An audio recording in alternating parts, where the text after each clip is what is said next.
Today আর tomorrow বর্ষা হয়তো politics করবেই today আর tomorrow, দেখেন। কারণ সে নেত্রী হিসাবে ভালো, তার অ্যাডমিনিস্ট্রেশন ভালো। হ্যাঁ, নেত্রী করার পরে মনে হয়েছে, প্লাস এই এতগুলি বৎসর একসাথে তার যে মানে অ্যাটিটিউড, বিহেভ, ক্যারেক্টার, মানুষের সাথে মিশা, সে যখন গ্রামে যায় কল্পনা করতে পারবেন না, 8 ঘন্টা 9 ঘন্টা পর্যন্ত, মানে সকালে দাঁড়ায় একদম বিকাল পর্যন্ত দাঁড়ায়, নিজের হাতে ইয়ে করে, মানে সাহায্য করে। মানে আমরা আছি না, আপনাদের সামনে কয়েকজনকে দিয়ে দিলাম চলে গেলাম, সেটা করে না।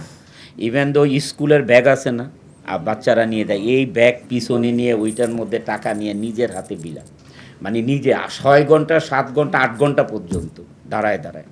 তে ধৈর্য আছে, দেশ সেবা করার মতো ধৈর্য আছে তার ভিতরে, ইনশাল্লাহ করতে পারবে। আমরা তো ওরকম পলিটিক্স করি নাই রে ভাই, আমরা তো সবসময় নিরপেক্ষ, আমরা ভালোর দিকে ছিলাম। তা আমরা কখনোই ওই ধরনের পলিটিক্স, যদি কোনো না কোনো দল সাথে তো অংশগ্রহণ করেই পলিটিক্স করতে হয়। তা আমি যদি আমাকে ঠিক রাখি তাহলে আমাকে দেশ ত্যাগ করতে হবে কেন? আমি সৎ পথে থাকব। আমরা তো এই যে এখন দেখি এনসিবির যে একজন নেতা আছে আমাদের, এই হাসনাত আবদুল্লাহ, ও তো একদম সরাসরি যেই কথাগুলো বলে এগুলো তো আপনাদের সবার সামনে আসে, যে কেউ চাঁদা তুলতে পারবা না, কেউ এটা করতে পারবা না, একদম সামনাসামনি বলে।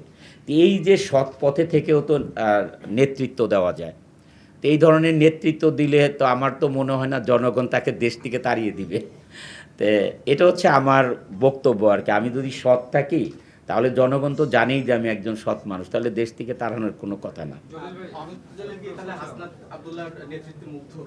আমি তার কাজ কাম ভালো লাগে, কারণ হি ইজ ভেরি ট্রান্সপারেন্ট, কাজ ভালো লাগে।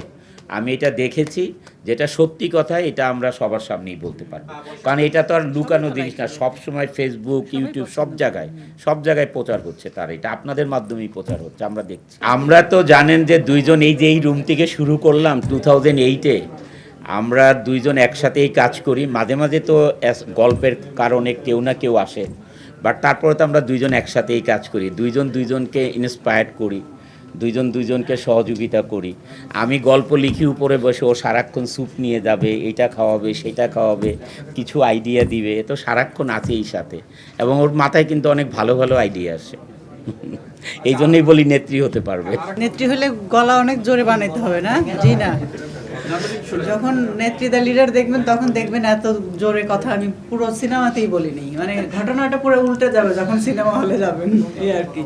না আসলে ও মজা করে বলে, সবসময়ই বলে শুরু থেকেই, যখন থেকে নেত্রীর সিনেমার গল্প লিখে।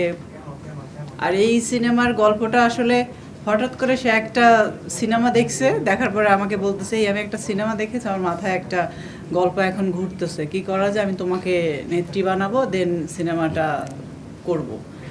দেখি এরপরে যখন তুর্কিতে যাব তখন ওখানকার ডিরেক্টর বা যারা প্রোডাকশন হাউস আছে আরেকটা পার্টনার পেলে দেন এটা আমরা শুরু করতে পারি। আচ্ছা ঠিক আছে, করতে পারো। তো আসলে এটা মজা করেই বলে। তবে এটার শুটিংয়ে আসলে অনেক রকম, মানে কি বলবো, বুঝেন তো যে উনি আমার বডিগার্ড, তো সেই হিসাবে বডিগার্ড আমি ম্যাডাম, আমার ম্যাডাম